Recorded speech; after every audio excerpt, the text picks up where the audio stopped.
Create करायला लागेल. Okay. माझा पर्सनल जो सिम्बॉल आहे तो मलाच क्रिएट करायला लागेल. पण वय खूप कमी असतं रे तेव्हा, त्यामुळे आपलं स्वतःचं तयार करणं हे शक्यच नसतं. मुळातच सिग्नेचर हा पर्सनॅलिटी दर्शक एक घटक आहे असं आपण म्हणूया. हँडरायटिंग सॅम्पल आणि सिग्नेचर असे 2 टॉपिक्स लास्ट टाईम मी तुला म्हणलो होतो.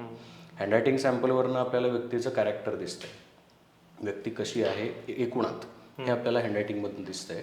बट सिग्नेचर हा त्या एकूणातल्या गोष्टीचा एक सारांश आहे असं म्हणूया.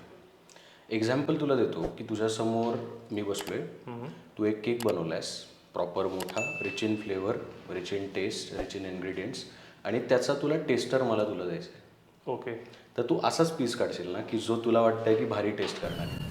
हो.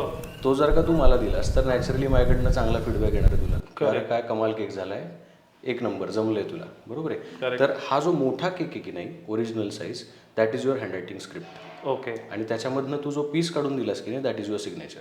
अच्छा.